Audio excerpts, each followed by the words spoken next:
This is a newly installed production line. It makes printed circuit boards for aircraft use. An EMS facility caters to multiple clients and tackles multiple products. So even if an economic downturn causes certain orders to slow, the facility's overall operating rate will not suffer.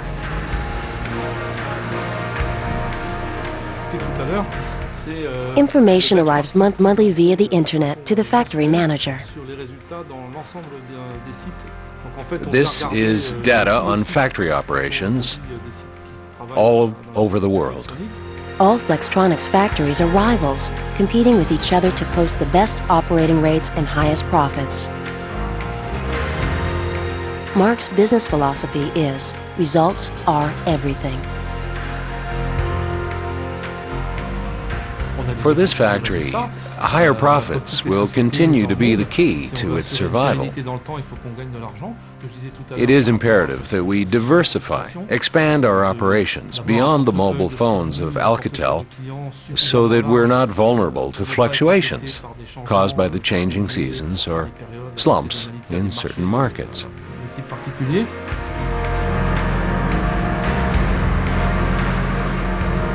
Marks is forever jetting around the world to visit factories under the Flextronics umbrella. Today, he is heading for Mexico. He will be attending a meeting of sales managers for North and South America. About 3,000 companies worldwide are in the EMS business, but the industry is dominated by 5 huge companies. Flextronics is one of them. In 2002, Marks took the company to the top of the sales ladder for the first time. Companies are starting to pay attention to this. They're also nervous about it. And, you know, as long as we're a world-class company, we'll be fine. It's a giant business, $900 billion or $700 billion. I mean, it doesn't matter the numbers. The numbers are big. It's one of the few really large businesses in the world, along with oil and automotive. I mean, you know, $800 billion markets you don't find them very often. That's the market we're in. The Mexico factory produces computer servers. What we have here is both these feeder lines. Marks has given orders for consistency in production, that lines at all factories throughout the Flextronics network follow the same procedures.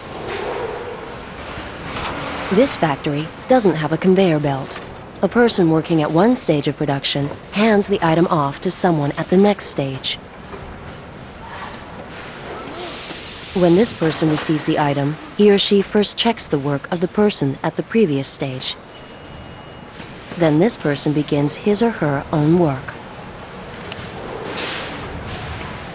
A person at one stage of production cannot move on to new work until the person at the next stage is ready. Each person checks each item by hand. The idea is to reduce the number of inferior products and avert the potential for wasted time and money.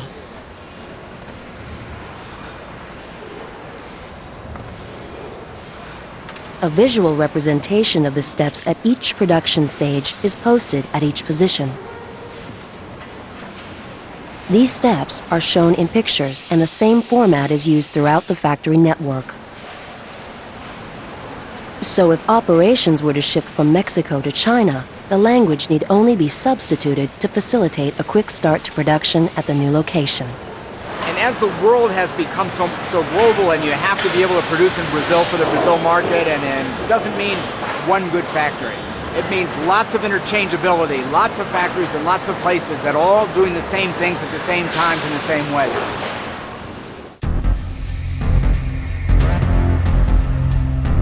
The SMILE curve, a graphical expression of profitability. It's the catchphrase in the electronics industry today. To reach the market, a product goes through a process, from product development to component production and manufacturing, and then to marketing and aftermarket services. Growth in the curve reveals how much value is added at each stage. In effect, it shows if profits are up. The categories with the highest added value are product development and aftermarket services. Manufacturing is the least profitable activity. When bar graph levels are connected in a line, a smile emerges, hence the name SMILE curve. Based on this concept, many OEMs sold their factories and concentrated human and capital resources into product development and aftermarket services. The man who came up with the original concept is Stan Shi, a prominent figure in Taiwan's business circles. Shi, who was on friendly terms with Microsoft chairman Bill Gates, founded Acer, a computer company of long standing in Taiwan. Currently, he acts as an economic advisor to Taiwan's president, Chen Shui-bian. A breakdown of operations showed me that we had to strengthen R&D and aftermarket services. We cannot rely on production to generate a profit. Competition in the market is fierce and changing at a dizzying pace. It is extremely difficult for a manufacturer to undertake the entire production process from start to finish. In the electronics industry, factory operations have been simplified with greater use of standardized components and advances in digitization. Fewer and fewer opportunities are presented for companies to utilize innovative ideas and polished, high-value added techniques. Factories, OEMs have distanced themselves from their profit-consuming facilities, and EMS providers undertake production on a contract basis and seek to turn a low-margin business into a money tree.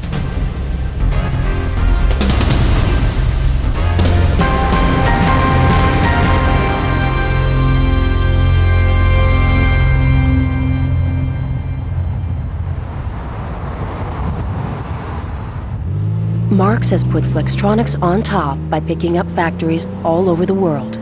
The market he is now particularly interested in is Japan.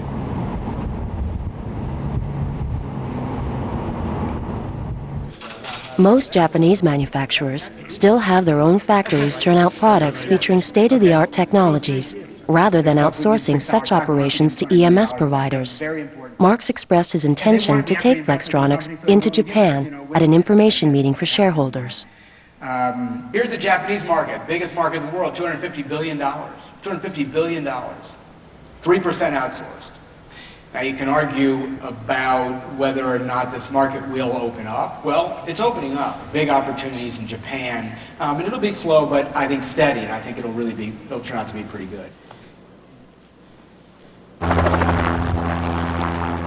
A solid foothold in Japan came with Flextronics' October 2002 acquisition of Casio Computer Factory in Komaki Aichi Prefecture.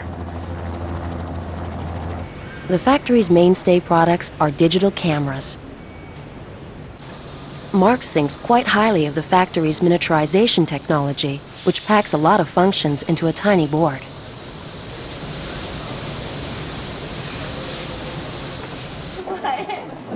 Brett Bissell was flown over from the United States to take over as the new plant manager.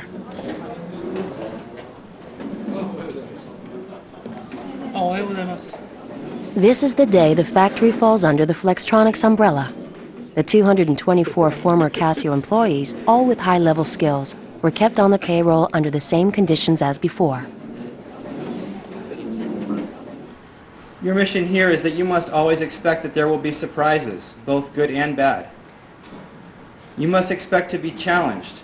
You are now part of a new company and a new industry.